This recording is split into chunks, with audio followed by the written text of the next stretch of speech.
Birababaje abadiaspora bagiye kutumaraho abana ngo baravunjisha mu madolari amamiliyoni akikuba ngire nese baho uzi kubona umuntu akwihakana ukagira ngo ni Yuda Iskariyote wihakanye Yesu. Ngaho nawe tekereza neza ku ruhande rwawe aho burakera Nyambo Jessica arihakana abafana biwe, ubwo ndi kuvuga babandi bisaba comedy creator. Ntago twigeze tuza mu itangazamakuru ngo tuvuge ngo turi couple cyangwa ngo bimeze gutya na gutya na gutya. Yego, twarazaga twabwira ko turi aba best friend.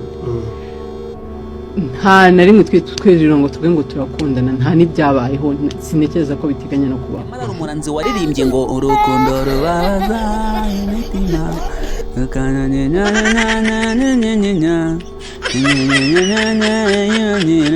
gusa umukomedian Nyagisowe hari utumwa bukomeye cyane yageneye ubitwa Titi Brown. Yagize ati rwose Titi Brown ni inshuti yanjye kandi nkunda cyane, ndakubwiza ukuri Nyambo ntabwo uri umukobwa wakugenewe hano mu Rwanda, ushobora kubona abandi beza cyane kandi bagukunda kurusha uko wamukundaga. Icyo usabwa nta kindi, wowe shaka abantu munganya ubushobozi cyangwa si shaka umukobwa muri kuri level imwe. Na amafaranga ufite uri umukene, ariko rwose nyine Nyambo ntabwo ari we mukobwa cyangwa se ntabwo ari we mana yawe, ushobora kubona uwundi mukobwa ukunda ndetse kandi ukwitayeho cyane. Uyu munsi ndashaka ko turebera hamwe impamvu zikomeye cyane abantu benshi bari gushingira bavuga yuko Titi Brown ashobora kuba yarakundanye na Nyambo, ariko nyine bamwe bakavuga yuko nyine byari plaka cyangwa se nyine makeya byari uburyo bw'akazi. Uzitegereze neza impamvu ya mbere ngiye gushingiraho cyangwa se ngiye guhereza sample yumvikana, nuza kumva twemeranya uze kumbwira ucasi muri comment, kandi uze gusiga igitekerezo cyawe. Ese wo ku ruhande rwawe ni ikihe kintu wabwira Titi Brown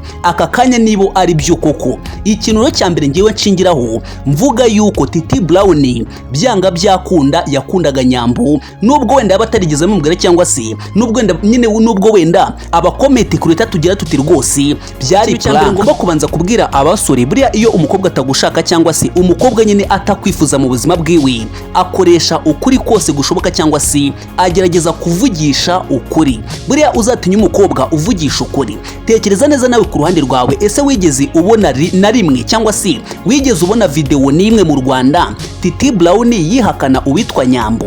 Niba hari iyo video ihari uze kuyinywereza cyangwa se uze gushakisha ukuntu yangeraho. Ariko ngiye muri research nakoze na video nimwe Titi Brown yigeze ashyira hanze nyine yihakana Nyambo cyangwa se avuga yuko atakundanye na Nyambo cyangwa se nyine agerageza kwerekana yuko atakundana na Nyambo. Ariko uzitegereze neza Nyambo cyangwa se video nyinshi Nyambo yashyize hanze, akenshi bakomeje kugenda bamubaza bati se besto wawe ameze gute, agahita agira ati rwose ngiyewe bira ntabwo mbirimo cyangwa se nyine akamwihakana nkaho ari Yuda Iskariyote cyangwa se nkaho nyine yakoze icyaha gikomeye. Rero bivuze ngo cyangwa se bisiguye yuko iyo umukobwa atagushaka akenshi avugisha ukuri. Rero ibyo bintu biranakomeretsa cyangwa se byanakubabaza nubwo mwamutakundanye cyangwa se nubwo mwamutarigeze mukundana. Tekereza umukobwa avuze ngo uriya musore ntabwo ari type yanjye, ntabwo ari ku rwego rwanjye, musore ntabwo ari kuri level yanjye. Ibyo bintu byanga byakunda nta muntu bitababaza ubyango byemere. Rero iyo niyo mpamvu ikomeye cyane ngiye nshingiro mvuga yuko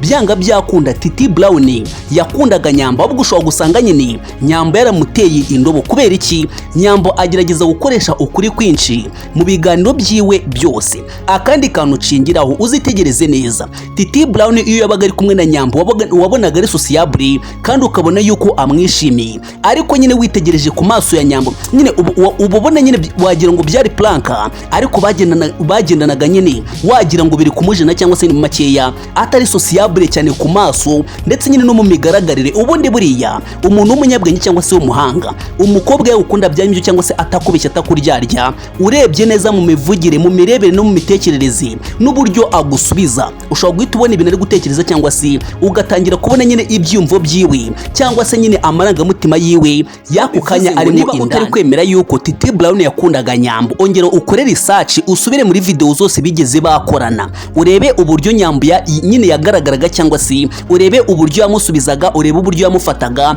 wongere usubire mu interview yose Nyambo yagiye akora. Akenshi agerageza kwihakana Titi Brown. Nanjye nkibaza nisi bwo umukobwa yaba atagukunda byibura umukunda yakwihakana kuriya kugera kuri wa rwego nyine ku buryo niba bimubajije ubone yuko wagira ngo bamubwiye nka satani cyangwa se bamubwiye nka dayimoni. Rero bivuze ngo ubundi iyo umukobwa agushaka nyine akigukunda, akigufitiye amarangamutima cyangwa se akigufitiye icyo twita santima, byanga byakunda ntabwo ushobora kugaragaza yuko atakwishimira kuri wa rwego. Ariko Titi Brown rwose ni inyangamugayo, ni umwana mwiza nyine. Muri make ngiye ubundi ku ruhande rwanjye Titi Brown namwigiyeho isomo rikomeye cyane. Utekereje neza uburyo yitwara, uburyo asubiza ibibazo byose bamubaza kuri Nyambo, nyine ubona harimo discipline no kubaha Nyambo ku rundi rwego. Ariko Nyambo we nyine akariyagitinga mu buryo wagira ngo sinzi ngewe ukuntu nabyumva. Hari bamwe na bamwe bari no kugira bati rwose Nyambo yigeze gufata Titi Brown ari kumuca inyuma, ariko ibyo ngibyo nge ntabwo nabishingira kubera yuko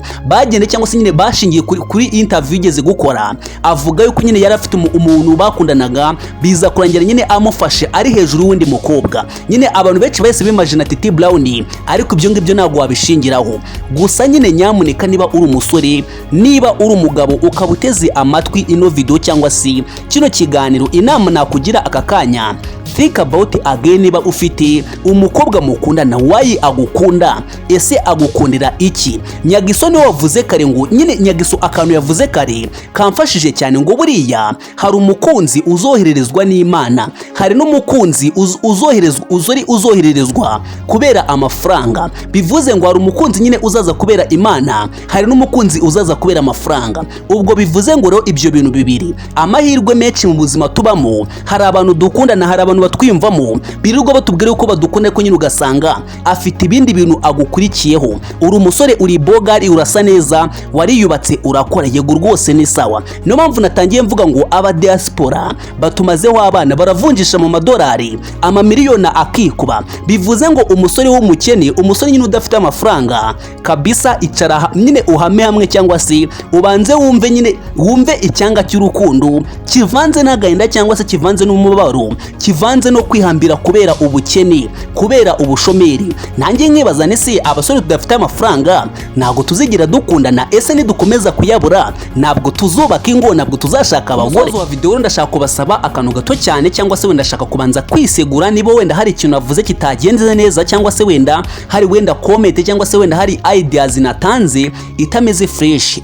Kabisa umuntu uri kumva kino kiganiro yambabarira nyine niba wenda hari ikintu navuze kitagenze neza. Gusa nawe waza gusiga comment yawe hasi tukungurana ibitekerezo. Ese ku ruhande rwawe utekereje neza cyangwa se nyine usubije amaso inyuma, ubona koko Nyambo na Titi Brown barakundanye cyangwa se barigeze gukundana, cyangwa nawe ubona ari plaka nyine nka bya bindi nyine tujya tubona cyangwa se tujya twirirwa tubona hano ku mihanda? Gusa ngewe rwose nyine niba hari ikintu navuze kitameze neza cyangwa se kitameze fresh, mumbabarire. Gusa ngewe nyine nk'ibisanzwe icyo mbere ahangaha ni ukugira ngo tujye twungurana ibitekerezo. Icyo usabwa nta kintu nk'umuntu mukuru, kanda subscribe kubera yuko ndabizi neza yuko nuguma hano ukaba stay ku ino channel, so twungurana ibitekerezo mu bintu by'ubwenge. Kandi unakenera kumvugisha cyangwa se ko twaganira, ushobora kunyandikira kuri WhatsApp yanjye, rwose biremewe, tukibera friend.